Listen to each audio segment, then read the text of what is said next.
오늘의 정치권 이슈를 유용화 한국외대 초빙 교수 신성범 전 의원 두 분과 분석해 보도록 하겠습니다. 어서 오세요. 네, 안녕하십니까. 먼저 국민의힘 윤석열 후보요. 선대위 해체 그리고 개편 앞둔 상황. 결단의 시간이 흐르고 있습니다. 어떤 식으로든 오늘 중에는 개편안이 나온다라고 알려지면서 과연 어떤 결론을 내고 무엇이 어떻게 바뀌게 될지 관심이 많이 갑니다. 그리고 윤석열 후보의 리더십 또한 이번 선대위 개편 과정에 직접적으로 맞물려 있기 때문에 어떤 그림을 그리게 될지 관심이 가는데 신 의원께서는 어떻게 전망하시나요? 진짜 이 야당이 어떻게 보면은 완전한 제로 베이스에서 이렇게 모든 것을 허물고 후보 빼고는 다 바꾸겠다는 결기는 절박함은 느껴지는데 사실 저도 방향은 종잡을 수 없겠어요. 그래서 지금 사회작가에서는 오늘 정도 아마 윤석열 후보가 결정을 할 거라고 말씀하시지만 제가 보는 관찰해 본 바로는 오늘에 내일까지도 좀 길어질 수 있다. 왜 그러냐면 이 자체가 굉장히 본질적인 문제가 뭐냐, 왜 이런 위기가 윤석열 후보에게 닥쳤느냐는 부분을 진단이 좀 돼야 되는 거고, 그다음에 지금의 가장 핵심은 유심히 보셔야 될 게 윤석열 후보의 머릿속에는 김종인 위원장과의 관계 설정이 핵심이에요. 다시 말하면은 김종인 위원장만 좀 더 믿을 수 있고 계속적으로 총괄선대위원장을 맡길 생각이라면 다른 인선은 맡기면 되는 거예요. 예를 들어서 김종인 위원장 알아서 하십시오 하는데 지금 이거 머뭇거리는 이유가 진짜 김종인 위원장하고 한 번 더 가야 되느냐, 재신임을 하고, 아니면 김종인 위원장까지도 없는 상태에서 다시 말하면은 제로 베이스에서 원점에서 진짜 출발해야 되냐, 이 지점에 대해서 여러 명의 의견을 듣고 판단을 하는 단계다. 근데 지금은 윤석열 후보의 결심이 안 선 것 같아요. 왜 그러냐면은 진짜 김종인 위원장하고 연동되어 있는 이준석 대표도 그렇고 김종인 위원장 없이 선거를 치르면 지금보다 나아질 것이라는 뭐 그런 자신도 없는 거 아니에요. 사실은 지금까지 선거운동을 해온 거 보면은. 그런데 김종인 위원장과 또 같이 가기에는 김종인 위원장의 어제 행위라든지 이런 게 굉장히 후보로서는 자존심 상하는 부분, 앞으로도 계속 이렇게 또 끌려다니는 것 아니냐는 어떤 주변 인물들의 조언, 이번엔 기회에 아예 관계를 끊고 가자는 이런 의견도 막 많이 올 거란 말이에요. 그래서 그 사이에서 뭔가 지금 고심하고 있는 걸로 저는 보여져서 오늘 넘길 가능성이 많아요. 김종인 위원장은 우선 선대위 개편 오늘 중에 결정될 것이다라고 얘기는 했는데 결국은 윤석열 후보가 결단을 해야 되는 거기 때문에 좀 하루 정도 또 늦춰질 수도 있을 것 같다라는 말씀이셨습니다. 어떻게 보고 계십니까? 문제의 본질은 후보죠. 네, 이것을 김정일 위원장 탓, 이준석 대표 탓, 또 윤핵관 탓할 필요 없이 후보가 이 문제를 지금 해결하지 못하고 있고 돌파구를 찾고 있지 못하다. 그리고 지금 지지율이 이제 확 떨어진 이유는 결국은 윤석열이라는 인물에 대한 희망과 기대를 자꾸만 국민들이 접고 있다라는 거에 본질적인 겁니다.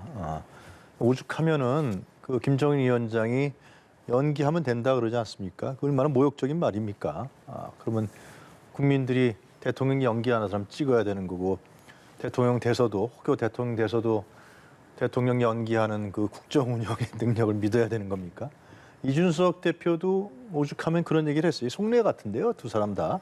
그러니까 가만히 있어라, 그럼 잘 된다, 그런 얘기를 또 오늘 라디오 방송 나와서 했잖아요. 이런 걸 봤을 때는 지금 당내에서도 야권 내에서도 윤석열 후보에 대한 신뢰가 상당히 제로 베이스까지 가고 있는 거 아니냐라는 생각이 들어요. 그러면 결국은 문제는 지금 후보가 윤석열이기 때문에 윤석열이라는 인물이 이것을 돌파해야 되고 선대위를 정리해야 되고 당을 정리해야 되고 그리고 국민과 호흡해야 되는데 지금 한 발짝도 나가고 있지 못하기 때문에 저는 이렇게 아주 자중질환 자멸하는 분위기를 보면서 과거에 박근혜 정권 때 김무성의 옥새 나르샤 사건이 있지 않았습니까? 네. 그거보다 더한 지경으로 지금 가고 있는 것이 아니냐. 사태가 수습이 안 되고 어떻게든지 봉합은 되겠죠. 봉합은 되겠지만 상당히 건강하지 못한 그런 결과로 나타날 것 같다. 그런 예상을 합니다. 예, 문제의 본질인 윤석열 후보가 직접 해결에 나서야 된다라는 말씀이신데. 근데 저는 이제 예. 윤석열 후보 아까 이제 좀 말씀을 위기의 본질이 무엇이냐에 대해서 좀 더 유심히 봐야 될 대목 이런 거잖아요. 그러니까 윤석열 후보라 그러면 이 정권에 맞섰던 소신과 뚝심은 다 인정을 하는 거예요. 그런데 뭐라 그럴까? 지금 중도 확장을 못하고 그동안의 캠페인, 선거운동 과정에서 꽤 오래됐습니다. 하다 보니까 이게 뭐냐면 핵심 지지자조사에서도 윤석열 후보로 과연 이길 수 있는 후보인가? 다시 말하면 정권 교체가 가능한 거야? 라는 의문이 좀 조금씩 생기기 시작했던 거예요. 다시 말하면 정권 교체의 선봉장이라는 그 이미지에 가려졌던 부분들이 조금씩 드러나 버린 거예요, 그동안에. 그러니까 예를 들어서 뭐 그 정책적인 문제도 그렇고 작은 부분들이잖아요. 그게 누적되면서. 그러다 보니까 어떻게 됐습니까? 그렇게 정권 교체 이게 가능하겠냐? 이 효능감. 어떻게 보면 용도의 정확함, 효능감이 좀 떨어지는 거고 그 다음에는 이러다 보니까 대통령 준비가 안 되는 거 아니냐?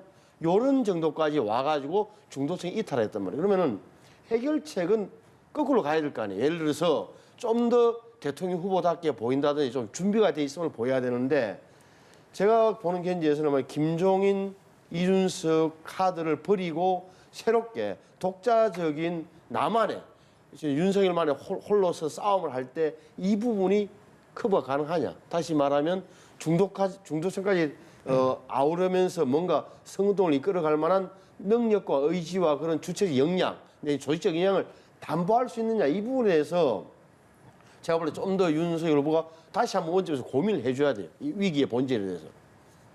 예, 말씀해주신 것처럼 이제 윤석열 후보에겐 두 가지 선택지가 있지 않겠습니까? 김종인 위원장과의 어떤 관계를 회복하고 초슬림 선대위 개편안을 받아들이는 안, 그리고 말씀해주신 것처럼 이제 단기 필마를 전격 선언하고 본인 위주의 조직을 꾸리는 것, 어떻게 좀 예상을 하시는지도 궁금합니다. 저는 걱정이 되는 게 대선이 이게 좀 선의의 정책적 경쟁이 돼야 되는데 야당이 이렇게 자꾸만 지리멸렬하면서 국민들이 정책적이고 정치적 경쟁의 장을 자칫 못 볼 수 있는 거 아니냐 그런 생각마저 들 정도로 네. 상당히 안타까운 상황으로 치닫고 있는 것 같아요. 그런데 그 문제의 본질은 이제 윤석열 후보의 능력과 자질이 바닥을 보이고 있다는 것이 첫 번째고요. 두 번째는 그걸 국민들이 다 들여다봤어요. 그래서 이번에 신년에 그 지상파 여론조사에서 큰 차이가 나타난 거거든요. 실제로. 두 번째는 뭐냐면 지금 내부 권력 투쟁이 치열한 겁니다. 이것을 뭐 선대위를 하니 안 하니 대표로 안 하니 이거보다도 그냥 김종인 위원장하고 이준석 때 윤석열과 윤핵관이라고 지금 이름 지어지는 국민의힘의 기존 정치인들 이렇게 지금 내부 권력 투쟁이 치열한 거예요. 누가 이기느냐라는 싸움이 지금 가 있어요. 그래서 김종인 오늘 저 오후에 나온 그 뉴스를 보니까 김종인 배제론까지 지금 나옵니다. 이준석 사태로는 뭐 오늘 아침부터 벌써 국민의힘 관계자들이 라디오 나와서 스피커를 했고요, 실제로. 그리고 김민전 교수 같은 경우도 성상납 의혹까지 제공. 어떻게 대표를 하냐라는 거. 이 권력 투쟁이 엄청나게 심한. 이게 대선에서 이기겠다. 자신들이 정권 교체를 위기하겠다 그러는데 정권 교체가 목적이 아니라 자신들의 개인적인 정치적 이해관계의 어떤 상승이라든가 이해관계를 취하는 이것이 목적으로 보이는 거죠, 현재는. 외부에서 바라볼 때. 굉장히 심각한 겁니다, 이게. 그러니까 거기서 윤석열 후보가 그러면 자기가 능력이 있고 리더십이 있으면 이걸 정리할 텐데 윤석열 후보는 지금 어디 쪽으로 가 있냐면 이준석과 김종인한테 가 있는 게 아니라 예. 지금 자기를 추종하고 자기를 앞세워서 호가호위하는 이 세력에게 가 있는 거예요. 지금 결정을 못 내리는 거죠. 자기 문제인데. 그러니까 윤석열 후보가 이거 국민과의 관계에서 이걸 봐야 되는데 내부 권력 관계에서 보고 있으니까 문제가 안 풀리는 겁니다, 이게. 그래서 봉합은 될 수도 있을지 몰라요, 혹시나. 근데 그래도 그건 봉합 수준인 것이고 이 문제는 계속 터질 수밖에 없는 것이고 이준석 대표는 사퇴 안 하죠. 할 리가 있겠습니까? 자기 사퇴하면 자기는 정치적으로 이런 판에서 이런 진흙탕 싸움에서 자기는 아웃되는 거거든요. 굉장히 스스로도 굉장히 심각한 위기를 느끼고 있을 거예요. 김종인 위원장이 뭐 상황 하다가 안 되면 그냥 그래 나 안 해. 그럼 끝날 텐데 그런 지경까지 갈 확률이 커지고 있다. 오늘도 해결을 못 하고 있는 거 보면은 오늘 뭐 흘러나온 말에 의하면 윤석열 후보가 나에 대한 쿠데타 아니냐 이런 얘기까지 했다고 측근들이 전달하는 거 아닙니까? 언론에 흘리는 건 이유가 있는 거거든요, 다. 하여튼 뭐 그런 상황으로 치닫고 있는 것 같습니다. 예. 이번 파문의 핵심 인물 중에 한 명입니다. 김종인 위원장. 오늘 관련돼서 목소리를 냈는데요. 어떤 얘기했는지 먼저 듣고 오겠습니다. 아직은 결론을 뭐라고 얘기하고 있고 다른 의원이 다른 부분이라고 전혀 없고 후보가 어떤 그러냐를 기다리고 있는 오늘 중에 아마 윤석열 후보가 거의 다 결심을 할 거예요. 네, 김종인 위원장은 지난 이른바 울산 회동 이후에 합류하기까지 그 과정도 그리 순탄하거나 매끄럽진 않았습니다. 근데 우여곡절 끝에 선대위에 합류를 했고 선대위를 이끌어가면서 급기야 이제 어제 윤석열 후보와 이 쿠데타라는 얘기까지 나올 정도의 그런 상황을 맞게 됐는데 한편에서는 김종인 위원장의 만능론 이것이 과연 맞느냐라는 문제 제기도 하고 있습니다. 그렇기 때문에 행여 이번 결단 이후에 김종인 위원장이 선대위에서 배제될 가능성에 대해서도 조심스럽게 얘기 나오는 거 아니겠습니까? 그렇죠. 어떻게 전망하시는지 궁금합니다. 김종인 위원장의 과연 장점과 역할은 다 아시는 대로 굉장히 사물을 냉정하게 보고 정확하게 진단을 하고 되게 무엇보다 민심의 이동 지점을 정확히 찝는 걸로 유명했던 거죠. 그럼에도 불구하고 저는 집행 능력은 사실은 없다고 봤어요. 그러니까 판단은 잘하고 냉정하게 특히 리얼리스트예요. 정치적 현실주의자인데 그러면 지난 한 달간은 제 눈에도 좀 실망스러운 구석이 있는 거예요. 이 김종인 위원장이 왜 그러냐면은 굉장히 쉽게 타협하고 그 이른바 이준석 대표가 계속해서 문제 제기를 할 때도 어떻게 보면은 이 결단을 못 내리더라고요. 다시 말하면 좋은 게 좋다는 식으로 융화적 태도를 취했어요. 그게 하나 문제가 되는 거. 두 번째는 이렇다 할 그 정책 면에서 뚜렷하게 준별 차별성을 보여줘야 할 대목이 생겼는데 그 끝까지 못 밀어붙이더라고요. 예를 들어서 100조 원 이야기 있잖아요. 100조 원 이야기. 그러면 윤석열 대통령이 되면 긴급 재정경제 명령을 내려서 100조 원 풀어서 완전히 우리 경제 뭐 자영업자들의 기반을 새로 마련한다든지 나름 이런 큰 공약을 내금직한데 말 한마디 하시고 나서 그 후에 추진되는 게 별로 없어요. 이게 추진력에서 문제가 생겼다. 저는 느낌이 적어도 8개월, 작년에 왜 4월 달 선거 때 보선 때 느꼈던 김종인 위원장, 김종인 박사의 그런 장악력, 그리고 그 뭐라 그럴까 또 그런 그 존재감 이런 게 안 느껴진다는 대목이 있었거든요. 제가 볼 때 이 대목도 아마 윤석열 후보나 윤 후보 측근들이 볼 때는 저 어른이 와서 사실 큰 도움이 안 됐네라고 판단할 근거는 있어 보여요. 그럼에도 불구하고 저는 김종인 위원장을 어떻게 평가해야 되느냐. 다시 원점으로 돌아가서 그러면 김종인 위원장이나 이준석 대표 없이 그도 말씀드리지만 윤석열 후보가 진짜 자기가 중심이 돼서 선대위를 구성했을 때 적어도 이전에 했던 것처럼 강경 당원들, 강경 보수층에 치우치지 않고 중원까지 아울러가면서 선운동을 치러낼 수 있겠느냐. 3월 9일까지 캠페인을 끌고 갈 수 있겠느냐. 그 자신만 있으면 예. 뭐 김종인 위원장을 뿌리고 하면 어때요 또 그거는. 뭐 저는 그렇게 보는데 그걸 자신이 없으면 다시 한 번 더 김종인 위원장과 손을 맞춰가는 게 정치 현실적으로 맞다. 그게 오히려 득표에 도움이 된다고 저는 봐요. 예. 그러면 그 혼란의 중심에 서 있는 또 다른 당사자 이준석 대표와 관련해서도 지금 당내에서 이제 책임론이 불거지고 있으면서 사퇴하라라는 압박이 이어지고 있는데 글쎄 본인은 이제 사퇴하지 않겠다라고 밝힌 상황 아니겠습니까? 앞으로의 거취를 어떻게 좀 예상하시는지요? 이준석 대표에 대해서는 예를 이런 걸 가능하잖아요. 이게 지금 최고위원이 7명일 거면 7명이면은 최고위원들이 다 나 그만둡니다 하고 이제 고립되면은 지도부가 자동 붕괴되죠. 예를 들어 7명 하면 지금 아시는 대로 조수진, 배현진, 김재원, 그다음에 정미경, 김용태, 아마 윤영석 의원 이렇게 6명이고 본인이 7명인데 지금 봐서는 뭐 그런 최고위원들이 다 그만둡시다라고 하는 것 같지는 않고 그럼에도 불구하고 당 내에서 이준석 대표에 대한 불만은 굉장히 끌어오르고 있는 것 같아요. 이게 예. 왜 그러냐면은 이런 거잖아요. 이게 이준석 대표의 진단이 이런 게 다 상황 판단이 맞아요. 맞다 하면 틀리지 않았다는 의미예요. 옳다 그러다가 아니라 저는 맞다고 생각하는데 그 맞는 이야기를 왜 바깥에 가서 저렇게 예. 당에 왜 결과적으로는 후보나 당에 도움이 안 되는 이야기를 대표가 바깥에서 저렇게 이야기할 수 있느냐. 말은 맞는데 예. 당원들이 기분이 나쁘고 그게 다 의원들의 생각일 거예요. 그래서 저는 굉장히 코너에 몰렸다 이준석 대표가 생각하는데 그렇다고 해서 지금 뭐 대표를 물러나고 어떻게 하자 비대위로 가자는 건지 그 부분도 정리가 안 돼 있다면 오히려 예. 혼란만 부추길 수 있다고 봐요. 저는. 예. 예, 알겠습니다. 김종인 위원장이 힘을 못 쓴 거는 제가 봤을 때 정치권에서는 하나의 중요한 관행이 있고 상식이 있는데 후보가 힘을 실어줘야 되는 거예요. 힘을 안 실어주는 거죠. 힘을 다른 사람한테 실어준 거예요. 그러니까 김정인 위원장 힘을 못 쓰는 거죠. 총선 때는 자기가 총괄하는 거잖아. 이 대선이거든요. 대선 후보가 김정인 위원한테 힘을 예를 들면 저 김선두가 다른 그 측근이 와서 이거 어떡할 거예요? 김정인 위원장한테 물어봐. 그럼 끝나는 거예요, 그냥. 그 사람하고 다 해.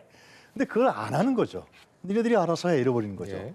그리고 이준석 대표 같은 경우 지금 상당히 그 자기적 이해관계라든가 개인주의가 강한 그 성향을 갖고 있잖아요, 실제로. 뭐 다른 긍정적 측면도 있지만. 그러니까 보니까 이 판이 이게 이 자기를 완전히 팽시킬 판이니까 내 정치 하겠다는 거예요. 난 이준석 대표는 아마 그런 생각을 하고 있을 거예요. 이러한 혼란 국면에서 나의 정체성을 확실히 보인다 그러면 나는 큰 정치로 성장할 것이다. 다음도 볼 수 있다. 뭐 그런 정치적 계산을 하고 있지 않습니까? 그러니까 그런 상에서 움직이니까 이게 지금 그렇다고 해서 이 대표는 그만 안 둘 겁니다, 아마. 하여튼 간에 대표를 그만두는 순간 자기가 생각했던 자기 정치는 완전히 무너지는 거거든요. 복잡한 상황으로 가고 있고 마지막 한마디면 문제는 국민의힘이에요. 국민의힘이 그러니까 어떤 이념 가치라든가 정체성이라든가 자기 방향성에 있는 정당이라기보다도 이 우후죽순 모여있는 이 정치인들의 자기 이해관계를 달성하기 위한 하나의 수단적 정당으로 지금 국민들 눈에 비치고 있기 때문에 상당히 이 문제를 풀기가 참 쉽지 않을 것 같다는 생각이 듭니다. 예, 알겠습니다. 저희 이번엔 더불어민주당 이야기 해볼 텐데요. 이재명 민주당 대선 후보 오늘 오전 신년 기자회견에서 설전 추경도 가능하다 이렇게 밝혔습니다. 관련 이야기 먼저 듣고 다시 이어가도록 하겠습니다. 규모가 어느 정도 될지 모르겠지만 저는 가능한 범위 내에서 최대로 추가 지원하는 게 맞고 전에도 말씀드렸던 것처럼 최소 1인당 100만 원 정도는 맞춰야 된다. 우리는 대개 1인당 50만 원에 못 미치는 정도를 지원했는데 이미 재작년에 다른 나라들은 1인당 100만 원 정도를 지원했기 때문에 이걸 어떤 방식으로 지원할지는 구체적인 정책을 결정하면 될 텐데 이걸로 또 끝나지는 않을 거다. 그러나 추경이 규모가 있고 또 시기가 있기 때문에 저는 한 25조 원 내지 30조 원 정도, 이 정도가 실현 가능한 목표가 아닐까 그렇게 생각합니다. 예, 이재명 후보 추경과 관련돼서 메시지를 내면서 소상공인 또 자영업자가 원하는 건 전국민 재난지원금이란 이름의 소비 쿠폰이다 이렇게 강조를 했습니다.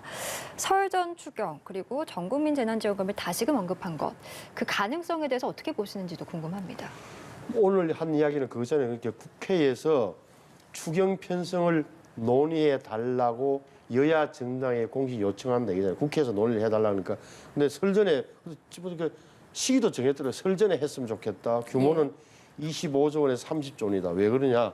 최소한 100만 원 이야기가 뭐냐 하면 예를 들어서 소상공인과 자영업자들에 대한 선제적 지원을 하자는 취지인데 저는 뭐 순서는 맞는데 저것도 사실은 좀 더 정밀하게 내다보면 이재명 후보와 민주당이 먼저 정부를 좀 더 정확하게는 홍남기 부총리를 설득하는 거예요. 좀 더 들어가면 대통령을 설득하는 그 단계가 사실은 먼저 현실적으로 돼야 되는 건데 무조건 이렇게 여야가 협의해 주십시오라고 던지 놓으면 될 문제는 아니라고 보는 거고 다만 그럼에도 불구하고 오늘 제가 저 신년 기자회견을 했던 그 기아자동차잖아요. 그죠? 그 장소도 그렇고 내용도 상당히 저는 좀 건설적으로 봤어요. 이재명 후보가 굉장히 앞서 나가려고 애를 쓰는구나. 다시 말하면은 국민의힘이 저렇게 선대위 문제 때문에 발목이 잡히는 사이에 자기는 앞으로 쭉 전진하겠다. 이렇게 해서 근데 저는 내용적으로 괜찮은 내용을 많이 발표했다. 특히나 제 눈길을 끈 것은 이런 부분이 있어요. 예를 들어서 국민 통합과 실용주의를 바탕으로 유능한 인재, 좋은 정책이라면 진영과 이념을 가리지 않겠다는 부분 하나. 또한 국익 중심의 실용 외교다. 다시 말하면 이념과 선택의 논리를 뛰어넘은 미국과 중국을 선택하는 문제가 아니라 국익 중심으로 미중의 패권 경쟁 위기를 극복하겠다. 물론 실제로 될까 안 될까는 모르겠습니다. 어찌됐건 본인의 의지와 철학을 분명하게 밝히고 있는 대목은 평가할 만하다고 저는 생각해요. 지금 이재명 후보에 대해서 특히 오늘 기자회견 건설적이다, 앞서 나가려고 하고 있다라는 평가를 해주셨는데 말씀하신 것처럼 이재명 후보는 이제 상대 후보의 지금 굉장히 어려움을 틈타서 본인 이제 정책 행보 계속 이어가고 있고요. 그리고 또 원팀에 대한 것들을 강조하면서 오늘 정세균 네. 전 후보와 후원의 출범식도 있었고 내일은 또 광주를 이낙연 전 대표랑 같이 간다는 얘기까지 들었습니다. 그렇기 때문에 대세는 굳히기에 들어갔다라는 벌써부터 그런 평가들도 나오고 있습니다. 대세론은 아직까지 아닌 것 같고요, 전혀. 대세론 하면 아마 45%는 가져가야 예. 대세론이 될 것 같고요. 지금 이제 이재명, 물론 윤석열 후보 지지율도 떨어졌지만 이재명 후보의 지지율은 차곡차곡 올라가고 있거든요. 이게 상당히 탄탄한 지지율입니다. 한 발 한 발 올라가고 있다. 그것은 이제 이재명 후보가 여태까지 했던 메타버스라든가 정책 경쟁이라든가 청년에게 다가간다든가 특히 이제 경제 유튜브에 나가서 자신의 실물 경제하는 정책 역량을 발휘하면서 그 조회수가 500만 회가 넘었다지 않습니까? 중도층들, 특히 서울과 수도권에 있는 중도층이 상당히 많은 사람들이 이재명에게 돌아섰다는 얘기가 지금 계속해서 SNS에서 나오고 있단 말이죠. 근데 오늘도 보면 이제 뭐 내일은 이낙연 경쟁 후보였던 이낙연 전 대표와 함께 광주를 방문한다 그러니까요. 오늘도 제가 이 후원회를 보니까 정세균 전 총리하고 참 아름다운 정치를 보여주는 것 같아요. 이 경쟁 후보 아닙니까? 그래서 사실상 또 나이가 어린 또 정치 후배인 이재명 후보가 이겼잖아요. 정세균 전 총리는 드랍됐고. 근데 그런데도 불구하고 정세균 전 총리가 참 나를 위해 이재명이다. 그러면서 나는 경선에서 진 후보가 후원회장을 맡는 케이스는 참 드물죠. 예. 완전히 가장 중요한 선거 자금을 만드는 사람 아니에요, 결국은. 그런 측면을 봤을 때는 상당히 아름다운 정치를 하고 있다. 또 예. 이재명 후보도 마찬가지로 저는 정세균의 마지막 꿈합니다. 정세균 계에 예. 그렇게 파답하는 거 보면은 상당히 이 지금 국민의힘과 대비되는 측면으로 가고 있다라고 예. 말씀드릴 수 있을 것 같습니다. 알겠습니다. 저는 이제 이재명 후보의 이런 움직임을 이제 높이 평가하면서도 한마디 덧붙일 수밖에 없는 게 이런 거잖아요. 그러니까 이재명 후보의 지금 실용주의 노선을 저는 찬성해요. 예를 들어서 앞으로 계속적으로 우회전 우클릭 할 것은 분명히 하고 있어요. 왜 그러냐면 앞으로 공약 내용으로는 차별성 발휘하기가 쉽지 않을 겁니다라고 말했고 또 선거 구호 자체를 나를 위해 이재명으로 바꿨어요. 이 말은 무슨 말이냐? 이익 투표로 유도하겠다는 거죠. 다시 말하면 실제 조금씩 정책을 많이 발표하고 그것도 경제 성장에 방점을 찍인 이런 정책으로 표를 모으겠다는 계산. 저는 뭐 인정하고 다 좋은데 지금 이재명 후보를 둘러싸고 있는 문제는 오늘도 나왔습니다만 정진상, 김용 이 두 사람의 문제 결국 대장동 문제에 관한 한 그 부분을 벗어나기 어렵다는 게 제 생각이에요. 또 도덕성 문제와 별도로. 그래서 그 문제는 조금은 더 솔직하고 냉정하게 특검을 좀 빨리 좀 받아라. 특검 받아하라고 여야가 협상을 통해서 넘어가야 되지. 안 그러면 다시 한번 어느 순간에서 어느 누구 입에서 무슨 소리가 나올지 모르는 이 단계에서는 굉장히 잘 나가는 이 대목도 언젠가 한번 더 요동칠 가능성이 저는 많다고 봐요. 예. 대장동 문제는 윤석열 후보하고 대장동 문제만 갖고 토론하자 그랬잖아요. 예. 그러니까 그걸 윤석열 후보 제안해서 해서 TV 토론을 하면 돼요. 그럼 뭐 누가 문제인지 뭐 검사 출신이니까 워낙 잘 알고 있지 않겠습니까? 예. 그건 그렇게 해결하면 될 거라 생각이고요. 나를 위해 이재명이라는 것은 우리가 정치적인 민주주의적 어떤 이념 가치에서 이제는 국민 삶의 정치로 바뀌고 있거든요. 그러니까 내 삶의 정치가 얼마나 도움이 되느냐, 내 생활을 얼마나 바꿔주느냐 그런 입장에서 나를 위해 이재명이라고 쓴 구호로 저는 알고 있습니다. 네, 마지막으로 시간이 많진 않은데 이 이야기 꼭 해봐야 될 것 같아서요. 네, 안철수 지금 국민의당 대선 후보가 깜짝 지지율 상승세를 보이면서 지금 야권 단일화 이야기가 나오고 있습니다. 관련해서 여론조사 결과가 있는데 지금 단일화를 전제로 한 양자 대결에서 안 후보가 이 윤석열 후보를 앞서는 결과가 나왔습니다. 이런 흐름은 좀 어떻게 보고 계신지요? 지금 윤석열 후보에서 빠진 상당한 부분이 제가 보기는 견지에서는 일단은 부동층으로 가 있고 일부가 안철수 후보 쪽으로 넘어간 거예요. 저 여론조사는 사실은 보수 성향 지지자가 아니라 전체 국민을 상대로 한 여론조사일 텐데 그만큼 윤석열 후보의 매력도가 많이 떨어졌다는 걸 반증할 뿐이지 그럼 안철수 후보의 뭐 저는 그 아주 뭐 높은 경쟁력을 보여주는 대목을 아직은 생각하지 않아요. 그 예. 말은 무슨 말이냐면 저게 결국은 단일화 논의를 하게 될 텐데 그 시점이 문제고 그 시점이 너무 빠르면 양쪽 다 손해다. 지금은 안철수 후보나 윤석열 후보 모두 본인의 지금 지지율을 극대로 좀 높인 다음에 통합 이야기를 하는 게 맞다고 보는 거고 그럴 경우에라도 제가 보는 견지에서는 안철수 후보가 지금처럼 여론조사 일반 여론조사를 해서 결정하자는 데는 안 딸려올 가능성이 높다. 오히려 몸값을 더 올릴 가능성이 높아서 어떻게 보면 지금 민주당이 제시하는 것처럼 정책연합이나 연정 내지는 공동정부론 정도가 오히려 안철수 후보에게 매력적인 걸로 비춰질 가능성이 높다고 봐요. 예, 알겠습니다. 저희 오늘 정치권 이슈 이야기 두 분과 함께했습니다. 유용한 한국외대 조빈 교수, 신성범 전 의원 고생해 주셨습니다. 오늘 말씀 고맙습니다. 고맙습니다.